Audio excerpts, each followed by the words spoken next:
Next up on Loyola News Chicago, a new TV show is coming up to the Windy City, why Loyola is getting yet another tuition increase, and coming up, we'll tell you why at Loyola, there's no longer room in the inn for everyone. From the Convergence Studio in the School of Communication, this is Loyola News Chicago. Hello and welcome to the first Loyola News Chicago of the semester. I'm Michael McDevitt. And I'm Sajida Al-Khazale. We begin today with news on Loyola housing. Loyola's housing lottery for the year is just around the corner. That's when students are assigned a number for their place in line to choose housing for next year. Carla Rogner tells us why some students are worried there will not be a place for them in one of Loyola's 21 residence halls. For some, living on campus is part of the college experience. But at Loyola, it's no... I kind of find it really funny that, For some, living on campus is part of the college experience. But at Loyola, it's no longer a guarantee for juniors and seniors. Vanessa Reese has lived in Lemoyne Hall with her sister for the last 2 years, and she wants to stay on campus for her senior year. I love having to just wake up and I can just go to class. She has applied for housing and submitted her deposit, but she's unsure if she will actually get a place to live. And it's just a waiting game because you don't know if you're gonna get a good lottery number, you don't know if you're gonna be put on the deferred list. If Vanessa ends up on the deferred list, she plans to commute from her family's house, which is about 5 miles from school. But she prefers the convenience of living on campus. When I was a freshman, they said yeah, you can definitely live on campus all 4 years. So I want to try to do that if I could. But with record-breaking freshman class sizes over the last couple of years, Loyola has had trouble finding a place for everyone who wants to live on campus. According to the Loyola Phoenix, about 250 upperclassmen who applied to live on campus last year were placed onto the deferred list. Students on the deferred list get a place to live only if other students drop out of on-campus housing. Loyola senior Phoenix Dempster was placed on the deferred list after her sophomore year. it was really stressful not knowing if I would have a place to live. Eventually, Phoenix found an off-campus apartment with friends.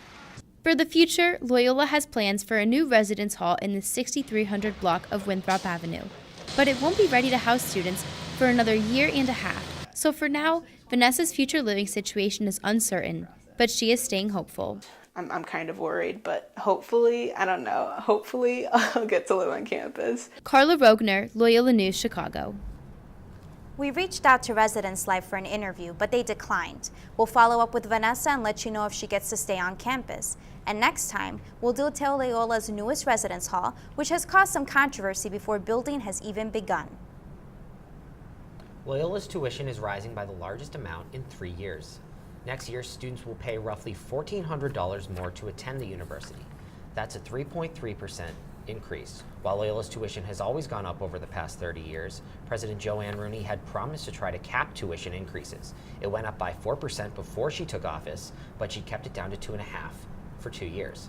Some students say they're worried about the continuing rise in tuition. I kind of find it really funny that now education is no longer about getting the education, it's now about making a business. It's going up a lot and it hasn't gone up as much in the past, 3.5% or whatever it is. It's going to end up being over $2,000 a year, I think, or something like that per student. Rooney said in a statement, the education students receive here is worth the investment. Minimum wage might be going up across Illinois. The House may vote today to pass the measure, which could raise to $15 an hour statewide by 2025. Loyola students entering the workforce when they graduate think that's a good thing. Benefits me because I work some minimum wage jobs, but it'll be interesting to see how it affects the economy. I think it's a great idea. I mean, we've already seen with Seattle how a $15 minimum wage can actually be a real boost to a city's economy. Sure, employers are spending a little bit more in the short term, but in the long term, they're going to get a lot of benefits from it, so I support it. But I feel like it also will raise prices in other areas too. If the bills pass, it'll head to Governor J.B. Pritzker's desk for final approval. As temperatures get warmer, ice is melting and falling from high-rise buildings in Chicago, causing anybody walking outside to stay alert. On Loyola's Water Tower campus, security puts signs and warning students of the threat. They communicate to shuttle drivers and sometimes make them drop off students on the other side of Pearson Street, next to the Bonhart Residence Hall. In some other parts of Chicago, some streets have actually closed because of the increased hazard. Students are more cautious when they see the signs.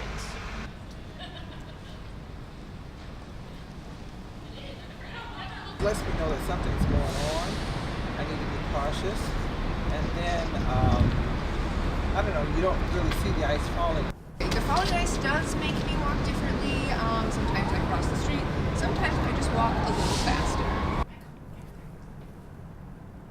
With snow expected this weekend, it is very possible we may have more falling ice next week. Chicagoans can now take a piece of Al Capone history home, literally. The infamous gangster's house in Port Manor is up for sale, so you can buy it. That is, if you can pay the $100,000 sticker price. A real estate agent says the last owner foreclosed on the property in 2018. The St. Valentine's Day massacre, which Capone likely ordered, happened 90 years ago today. A new television show will take Chicago back in time to the 1800s, and some big names in Hollywood are in it.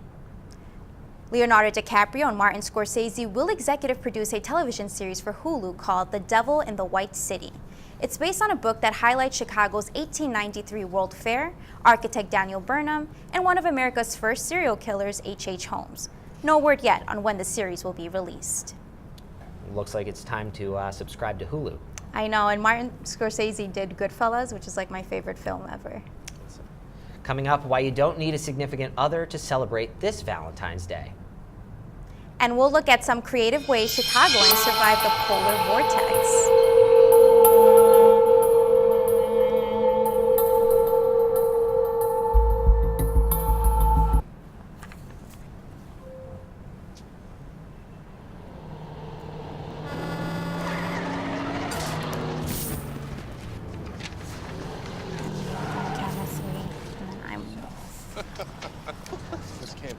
This can't be happening. Of course it's not happening. Armored car.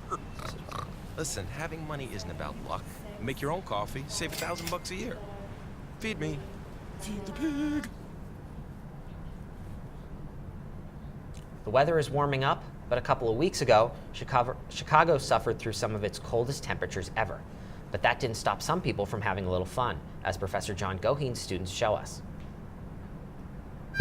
The worst moves in with what is set to be one of the coldest nights ever recorded for tens of millions of Americans. Wind chills in the Midwest are life-threatening. Wind chills could hit 60 below zero. Get inside and stay inside. It's freezing cold. This is extreme weather. This is an event unlike any we've seen in a generation. Over the next few days, the vortex will expand over the United States as areas of low pressure and cold air near the North Pole move south into the northern hemisphere, bringing some of the coldest weather in a generation. Let it snow! I can actually tell you that we felt the Arctic cold front come through, and temperatures just go down from this point. You don't have to be outside, don't go outside. The weather is so bad, and I don't know what I'm going to do tomorrow. The winds picked up, the temperature dropped, an expansive area of advisories and warnings in effect from Montana all the way through to New York. Bitter wind chills. We're talking about wind chills to minus 48 in Chicago. Arctic air, seen here in dramatic pictures over Lake Michigan, stretches 1,800 miles tonight from the Dakotas to the Northeast.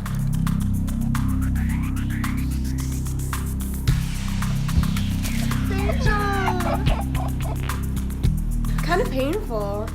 I don't know if I can handle it now. It's freezing cold. My face, my toes, everything, hands, even though I'm layered, it don't matter. Coming from Texas, my skin can't handle this cold. How do you guys do it? There is some speculation from scientists that as Arctic temperatures warm, we will see more of a disruption of that circulation. Now, in the future, could that mean more frequent occurrences of the polar vortex? It is a possibility and certainly something that bears watching and studying in the future. Yeah! That was sweet!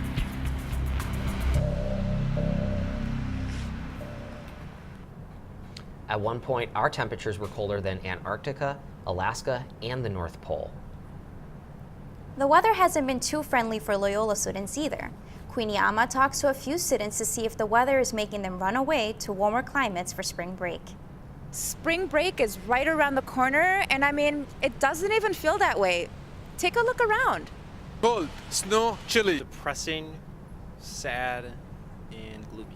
I'm planning to travel to warmer place like Florida or California just to keep warm. Hoping for something 50s and something in the 50s and 60s, but with like sun. So not necessarily like anything hot, but like a little breeze. So it seems as though the weather is chasing away many students for spring break, and some are fortunate enough to actually get out of here and travel to a warmer climate. From Loyola University, I'm Queenie Ama.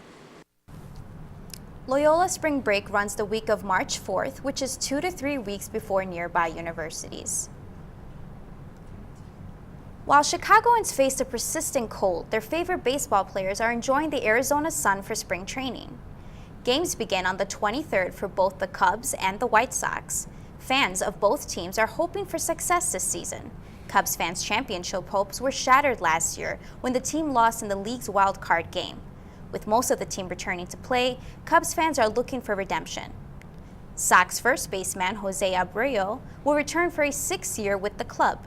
With a team full of young athletes, the Sox are ready to make a push for the division title. Men's basketball in first place still, but not by much, after losing to Bradley University 61-54 in a second-half surge last night. While Loyola led at the half, the Braves bounced back in the second with 39 points.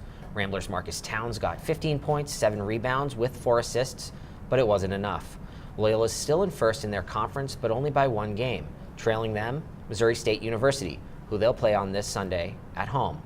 Tip-off is at 3 p.m., but the game is sold out, so students might need to get to Gentile early. It is Valentine's Day, and many of us will spend time with and money on our significant others. The National Retail Federation is expecting us to spend $20 billion on gifts for loved ones this year. Colleen Kennedy spoke with Loyola students about their spending habits for the holiday. With Valentine's Day just around the corner, recent studies show that on average, men spend $339 on their significant other, while women spend $64. We asked Loyola students what their spending habits are for the upcoming holiday. Really nice dinner, gifts, making my own card though, so no card purchase. That's pretty much it right now. So my significant other and I agreed on no gifts. For Valentine's Day, we're just gonna go out and have like a small dinner, maybe at like Chipotle or something casual. Regardless of the money, Loyola students still find the holiday to be a special day. I think we celebrate Valentine's Day because it's just a special day to really show like why you love them or like what you love about them. And I think that Valentine's Day, you can make it like oriented to like the individual and then cater to like what they like or dislike. So. Whether you're celebrating at Chipotle or at a 5-star restaurant, Valentine's Day is all about the ones you love. Colleen Kennedy, Loyola News, Chicago. And keep an eye out for discounted candy at stores tomorrow. But not all of us have a sweetheart to spend our money on. A report by Wallet Hub shows that some of us are treating ourselves today. It's hard to miss all the love on Valentine's Day. Around town, you'll see lots of heart-shaped gifts, cards, and sweets. A report from the U.S. Census Bureau showed there are more than 100 million single American adults. Wallet Hub says 15% of single people plan to buy themselves a present this Valentine's Day. Some people we talked to said single people shouldn't be left out.